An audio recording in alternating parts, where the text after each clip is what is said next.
लेकिन सच बोल देना चाहिए। इंडिया कहता है कि जी कश्मीर मेरा अटूट अंग है, जी बिल्कुल कहता है ना, वो क्लेम करता है कि वो मेरा है। और वो जब उसने क्लेम अपना साबित कर दिया, वहाँ पे इतनी बड़ी इन्वेस्टमेंट कर दी कि वहाँ पूरी दुनिया आ गई है, जो आपने भी कह दिया। इसको हम छुपा तो नहीं सकते। अगर बात हो जाती है, लेकिन रिसेंटली जब ये मोदी ने श्रीनगर का दौरा किया तो पहली दफा पब्लिक उसको वेलकम करने के लिए गई है। तो क्यों गई है? हमारा स्टांस ये है कि आप अपने अवाम को जब सहूलियात देंगे, अपने अवाम को फैसिलिटीज देंगे, तो वो लोग आहिस्ता आहिस्ता अट्रैक्ट करते हैं। हाँ, और अब जब बात आ जाती है अपना फैसला करने की, तो फैसला तो हमने करना है ना, ये चीज है। वो हमने करना है, वो इंडिया और पाकिस्तान ने नहीं करना। अच्छा। इसका वायदा डाला है कि कश्मीरियों को उनका फैसला करने का हक दिया जाए। ठीक है। जब तक कश्मीरी बेसिक फरीक है, लेकिन जगह मेरी है, तो फैसला आप किस तरह कर सकते हैं? हमारे ऊपर 680 जैसे दहशतगर्दी के पर्चे हमारे ऊपर किए गए हैं, हमारे लोग गिरफ्तार हुए हैं, हमारे कारकुनान के ऊपर लाठीचार्ज हुआ, हमारे लोग शदीद जख्मी हुए।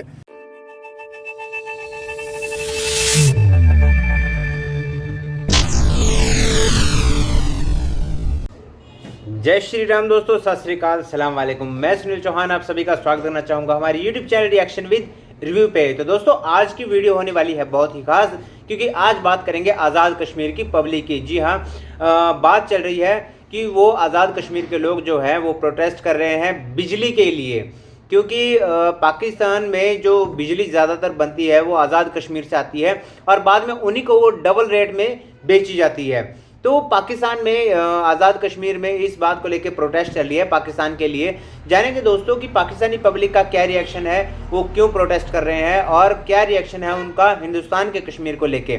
चैनल पर अगर नए हो तो प्लीज़ यार चैनल को सब्सक्राइब करें, वीडियो को लाइक शेयर और कमेंट करना बिल्कुल ना भूलें। तो चलिए दोस्तों बिना देरी के वीडियो स्टार्ट करते हैं। कि हमने अपनी हुकूमत से मुतालबा किया है कि हमें पैदावारी लागत पे बिजली दी जाए। जब हम हुकूमत से बात कर रहे हैं तो हुकूमत को वफाकी हुकूमत से ही बात करनी पड़ती है, क्योंकि बिजली ऐसा सब्जेक्ट है कि जो आपके नेशनल ग्रिड में बिजली सारी जाती है और वहीं से तकसीम होती है। बनती तो यहाँ पे है, लेकिन जाती है नेशनल ग्रिड के अंदर और वहाँ से इसने तकसीम होना होता है। अच्छा, हमको सिखा रिया है। सर देखिए, कुछ चीजें ऐसी है ना कि जो हमारी इंटरनल बजट के अंदर आती हैं, कि उनकी कैलकुलेशन अगर की जाए कि बजट का इजाफा, बजट की कमी, तो वो हमारी अलग असेंबली है, हमारी एक अलग हैसियत है, एक अलग स्टेट है, पूरा एक सेटअप बना हुआ है यहाँ पे, तो वो इन्हीं के डोमेन में आता है। लेकिन कुछ चीजें हमारी ऐसी हैं कि अगर हम इसको लेके जाएं यूएनओ रेजोल्यूशन के मुताबिक, तो कुछ चीजें हमारी पाकिस्तान के अंडर आती हैं।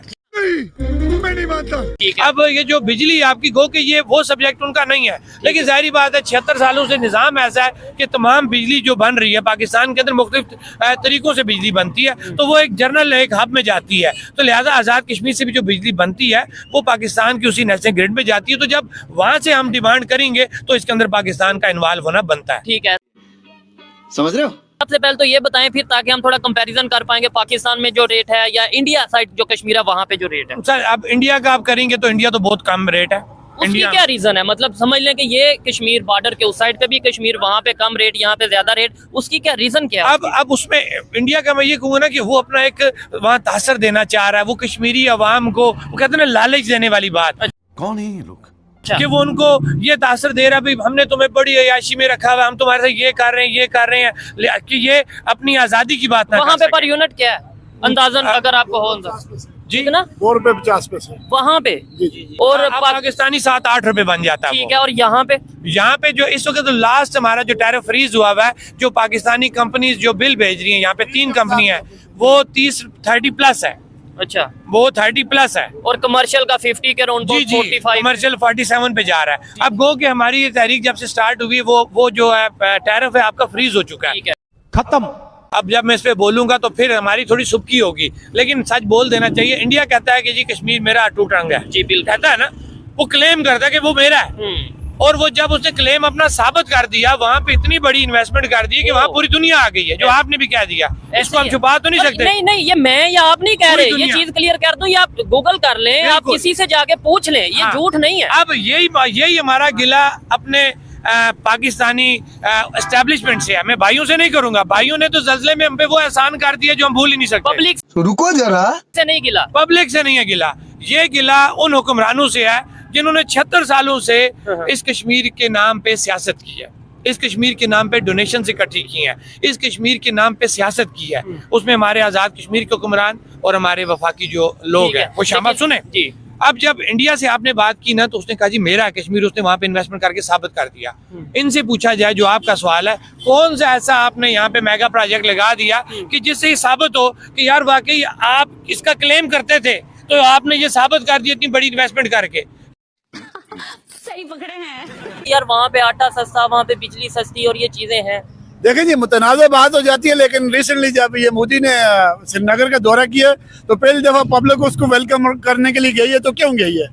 हमारा स्टांस ये है कि आप अपने अवाम को जब सहूलियात देंगे, अपने अवाम को फैसिलिटीज देंगे तो वो लोग आहिस्ता आहिस्ता अट्रैक्ट करते हैं। हाँ, और समझ रहे हो? उन्होंने 6,500 करोड़ का बजट सिर्फ कश्मीर के लिए जो जब उन्होंने दिया तो अट्रैक्शन आ रही है वहाँ पे, वहाँ रेलवेज भी आ रही हैं, वहाँ दीगर सहूलियात भी हैं, एयरपोर्ट भी इंटरनेशनल स्टैंडर्ड्स के बन रहे हैं, तो वहाँ लोग आहिस्ता आहिस्ता अट्रैक्ट हो रहे हैं। नौजवान नस्ल बिलखसूस तरक्की चाहती है, वो रोजगार चाहती है। जहाँ तरक्की होगी, रोजगार होगा, तो फिर ये सियासी नारे खुद ही मर जाते हैं। और मजा आया।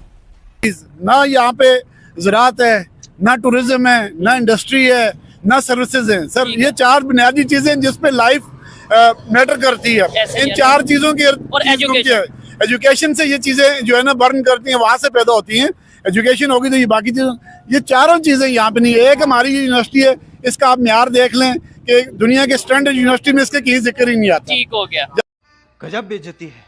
जबकि इसको हम लार्जेस्ट यूनिवर्सिटी ऑफ द कहते हैं, ठीक है, और इसकी ये कंडीशन है। इसलिए यहाँ पे जब तक अगर आप चाह रहे हैं कि इंडिया के साथ आपने मुआवजा करना है तो अवाम को यहाँ पे फैसिलिटेट करना है। आपने सबसे पहले आपने रोजगार देना है, उसके बाद यहाँ के लोगों को सेल्फ रिस्पेक्ट देनी है, इज्जत देनी है और हकीकी आजादी देनी है। तो रुको जरा, ये सवाल करूं, अगर दबा दिए जाते हैं तो आप भी तो इधर चौक पे खड़े होकर प्रोटेस्ट कर रहे हैं, तो आपको कोई इशू आया? सर हमने हर वो रियासत का अरबा फेस किए, हमारे ऊपर 680 जैसे दहशतगर्दी के पर्चे हमारे ऊपर किए गए हैं।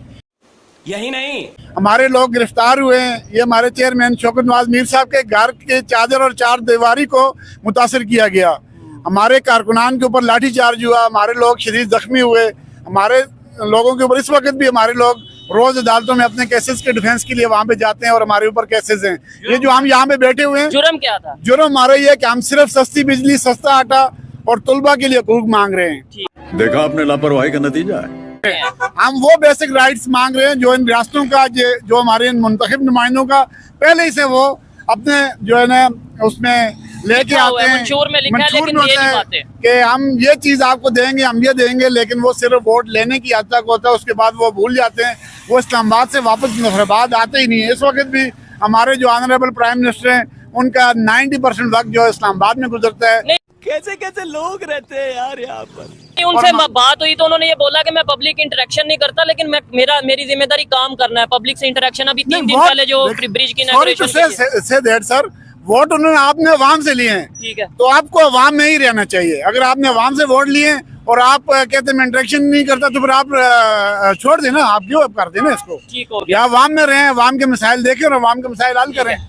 शाबाश। इसमें ये बता दें इन चीजों का हल क्या है, प्रैक्टिकली हल, सिर्फ मतलब ये 2-4 दिन का प्रोटेस्ट कर देना या इस तरीके से, इसके अलावा कोई प्रैक्टिकली हल आपको होता नजर आ रहा है कि आपको लगता है, उम्मीद है कि चाहे कश्मीर की गवर्नमेंट हो और डायरेक्टली अगर बात करें पाकिस्तान की गवर्नमेंट हो, कोई आपकी आवाज सुनने की, बात सुनने की? सर प्रैक्टिकली तो ये है कि अल्हम्दुलिल्लाह आज भी जो हमारे पास बजट मौजूद है ना आजाद कश्मीर का, अगर वो लोगों के हाथों में और ईमानदार लोगों के हाथों में हो तो हमें किसी चीज की जरूरत नहीं पड़ेगी। समझ रहे हो? हमारी रियासत तरक्की भी कर सकती है, हमारे यहाँ यूनिवर्सिटी भी, और बिलखसूस आप इमेजिन नहीं कर सकते कि यहाँ हेल्थ की क्या कंडीशन है। यहाँ अगर किसी को कार्डियक इश्यू हो जाता है, हार्ट अटैक आ जाता है, तो हमें या बाहर ले जाना पड़ता है या इस्लामाबाद ले जाना हॉस्पिटल में देखा जस्ट स्टार्टेड सर, अभी वो इनिशियल स्टेज पे है। इतने 70 सालों में ये अभी उसका स्टार्टअप हुआ, अभी भी उसमें तमाम फैसिलिटीज नहीं है। तो फाइनली दोस्तों ये कुछ रिएक्शन था आज़ाद कश्मीर के लोगों की तरफ से कि किस कदर वो अपने चीज़ों के लिए, अपने हक के लिए लड़ रहे हैं पाकिस्तान के साथ। और जो भी इसमें बातें थी वो ज़्यादातर हिंदुस्तान के कश्मीर पर हुई, क्योंकि वहाँ पे हो रही तरक्की को लेके उनको भी ये लगता है कि पाकिस्तान भी उनको हालांकि ये सहूलियतें देगा, लेकिन ऐसा कुछ दिखता हुआ नज़र नहीं आ रहा, क्योंकि 76 सालों में एक हॉस्पिटल भी अब बनता हुआ नज़र आ रहा है दोस्तों। तो यहीं तक थी हमारी ये वीडियो दोस्तों। वीडियो कैसी लगी हो प्लीज़ यार कमेंट बॉक्स में कमेंट करें। चैनल पर नए हो तो प्लीज़ यार चैनल को सब्सक्राइब करें। मिलेंगे आपसे नेक्स्ट वीडियो में, तब तक के लिए जय हिंद, जय भारत।